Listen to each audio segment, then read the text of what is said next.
Hello, how are you today? Good to see you all. Hello. Hello. It's good to see everyone today. Welcome back to November, the Power of No. I'm Carol Cool, if you're not familiar with who I am. Um, we're on day 6 of our November 20-day exploration of why the word no is a very powerful one. Today, I want to talk a little bit about something that happened to me this weekend that totally to me said this is an important study even for me myself. Um, but first, I want to start with relaying one of my favorite TV episodes. It's from the old program Mad About You, and in it, newlyweds Jamie and Paul are having a discussion on a Saturday morning, and Jamie wants Paul to go with her to a department store to look at a sofa. And she's swearing it will take a very little amount of time. And he keeps saying, everything takes 4 hours. Well, it turns out in the show, it really does take 4 hours. And for my husband Les and me, we have made that kind of a mantra for us that everything takes 4 hours. And I realized this weekend on Sunday at church, I had a couple different friends ask me, um, who they said, how are you? And both of them, I replied that I was busy and felt sort of stressed.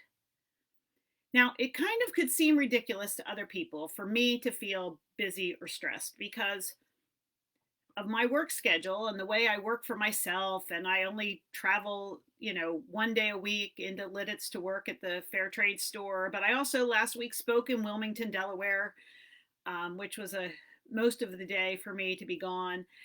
And but mainly it was just I had too many appointments, too many activities last week that left me feeling stressed.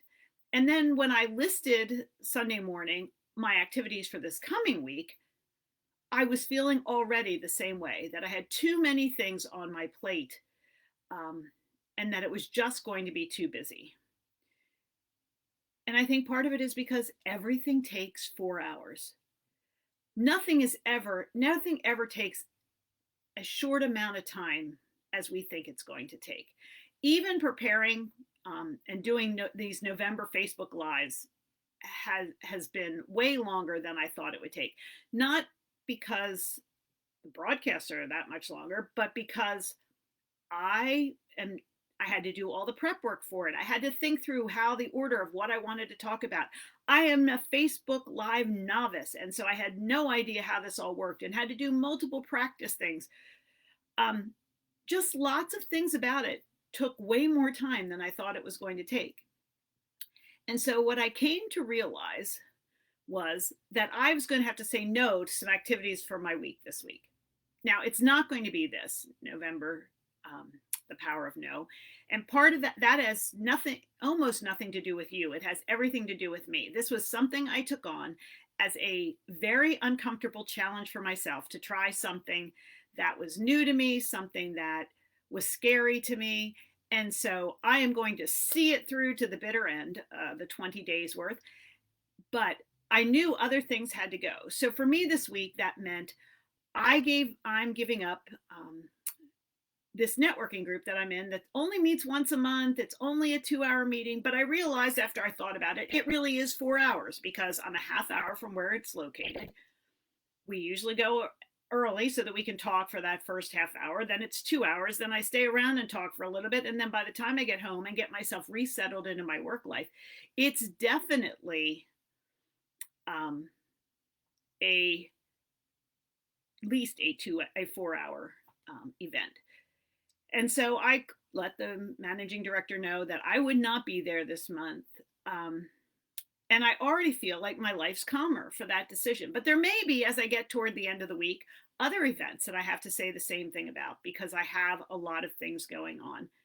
And what I don't want to have happen necessarily is that I respond to the feeling overwhelmed or overbusy in ways that are not helpful. Yesterday after church, I actually did a jigsaw puzzle the entire day. Now, maybe that's not a bad thing. It was a day of rest, right? And maybe I needed that. But avoidance of work can be kind of one of my stress mechanisms, which isn't like a great way to handle work stress because then you just end up with more work.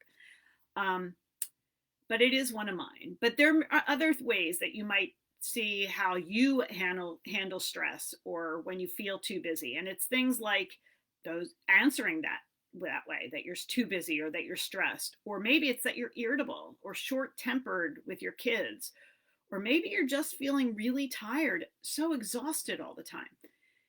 All of those to me are times that when we need to learn to say no to ourselves, that we need to reset our lives by saying, what can I say no to preemptively